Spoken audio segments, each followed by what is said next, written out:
The Department of Homeland Security is ending a Trump-era contract with the union representing Immigrations and Customs Enforcement deportation officers that would have given the ICE union unprecedented power.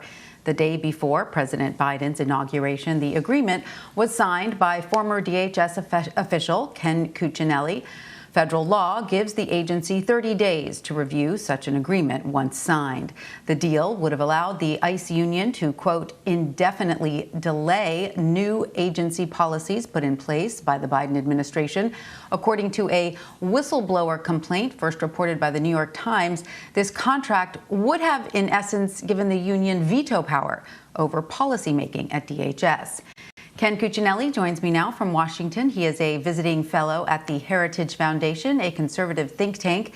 He served as acting Deputy Secretary of Homeland Security and acting Director of U.S. Citizenship and Immigration Services under former President Trump. Ken, welcome. Thank you for joining us. Good to be with you. In response to this decision by the Biden administration, you told our CBS reporters, quote, we resolved many long, lingering issues with the ICE union, and it was done with strong legal guidance all along the way from the Office of the General Counsel, so we know it was thoroughly legal. If I was not confident that the contract was both legal and good policy for ICE, I would not have signed off on it. However, I want to ask you, in your view, does President Biden have the right to issue executive orders that shape immigration policy the way his administration sees fit? And if so, why attempt to enter into this contract just as the previous administration was ending? So the timing is really, more a question of trying to get work done before leaving. The issues that I mentioned lingering, they weren't lingering 1 or 2 years or even 5 years. They were 8, 10, 12 years. So it isn't like the Obama administration couldn't have resolved these things themselves, but they didn't do it. And frankly, neither had the Trump administration as we were getting toward the end of that term. There were plenty of things, plenty of work that didn't get done, but this was one of the things that did. And as I said, if the guidance I was getting, and it's a very particular area of law, was not that what we were doing was legal, I wouldn't have signed it. So that doesn't change, to the point of your question, that every president, President Biden included, has a degree of authority to use, you referenced executive orders, and so long as they stay within the boundaries of the law and those powers, they're fine in doing so. I think there will be a question about whether the Office of the General Counsel's view that this was a legal agreement then versus what the Biden administration would like to do now is correct. That is not a fight, obviously, that I will be engaged in here now that I'm outside the administration. But I'm sure the union, having resolved many issues, will want to protect itself. Right. And of course, we understand it's no longer, as you said, your fight. But I'm curious about the issue in terms of union power, because a clause from the contract requires DHS officials to obtain, quote, prior affirmative consent from the union on any changes that could affect agents. And that would be quite a pro-labor concession, which few unions enjoy or would ever be granted. So you are a lawyer, a former Attorney General of Virginia. Do you believe that other labor unions representing government workers, such as the Postal Workers Union, be given a prior affirmative consent clause in their contracts to approve departmental changes? So there is no question that I believe that law enforcement representation ought to be treated differently from everybody else. They deal with issues that are completely unlike any other sort of union, and ought to be recognized and dealt with that way. So in using the example you used, my answer would be no. They're not a law enforcement representation organization. And as happened more than one time, President Trump's administration resolved a variety of union arrangements with at least one other law enforcement union in ways that were customized to that union. because it was law enforcement. That is a very important distinction to be made here. Can I just ask you why, though, you think that law enforcement unions should receive so much more power than other unions? Well, so much more consideration. They're the only people in the whole country that we ask to literally put on a gun every day and come to work to protect you and me and our communities, where they're committing to put their lives on the line to do that. No one else outside of the military, but in civilian work, is in that position. No one.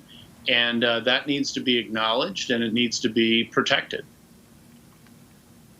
Okay, and we do know that you have policy disagreements with President Biden on immigration, and in addition to the ICE union contracts, you also signed legal agreements with several states and localities such as Texas and Arizona, purportedly requiring DHS to give these jurisdictions prior notice before implementing immigration policy changes. Were those last-minute agreements signed with the intentions of just creating roadblocks for the Biden immigration agenda? No. If you look at them by themselves, you might conclude that. But if you look at what had been going on in the Trump administration, look at refugees. President Trump entered into the highest level of commitment with states for cooperation that they've ever had for placement of refugees. It gave them veto power. And the federal law says that the federal government must cooperate, but it doesn't really lay out what that means. Well, President Trump laid it out and gave the states a great deal of say. And that kind of cooperation was something we had built and built and built across that entire area of work. The immigration enforcement arena is what I'm referring to. And so this was a continuation of that long pattern of much more intimate cooperation with states in both implementing and determining policy.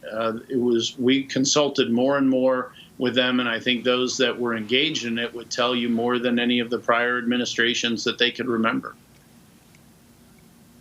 I also want to ask about the January 6th attack on Capitol Hill. What intelligence specifically did DHS have prior to the riots, and who did you flag it to? There was a pool of intelligence. We had the same access to it that the Capitol Police had, and we were in communication with, in Washington, D.C., there are a lot of federal law enforcement entities.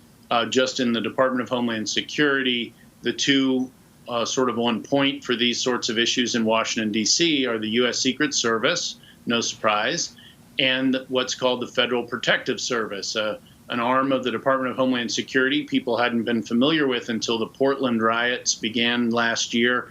And it was the Federal Protective Service officers who were protecting those buildings all around the country. It was an FPS officer who was the first law enforcement officer shot and killed after the murder of George Floyd, the killing of George Floyd. We were the first law enforcement loss of life. And we had the same access to intel that the Capitol Police did, and for the buildings for which we were responsible, we were on a forward-leaning footing in terms of the potential for harm, but there wasn't specific intelligence of any sort of attack that we had beforehand. I would also note, Tanya, that the longest-serving law enforcement liaison to the Department of Homeland Security is from the Capitol Police. He's been in that role for over a decade, over half of the existence of the Department of Homeland Security. So that communication pipeline is there. They drew different conclusions from the very same intelligence, and has been woefully underreported. Mayor Bowser, the mayor of Washington, D.C., and of course is in charge of the Washington Metro Police, which by appearances was the main backup force for the Capitol Police on January 6th.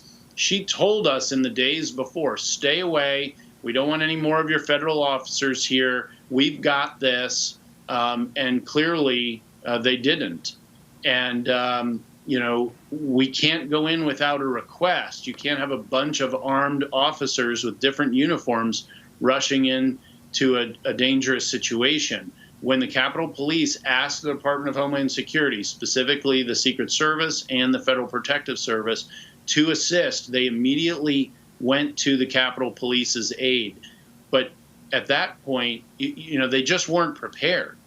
To have to call in that sort of support after the problem has broken is really trying to patch a dam. And, they got control of the situation, but at the same time, it shouldn't have ever been allowed to get that far.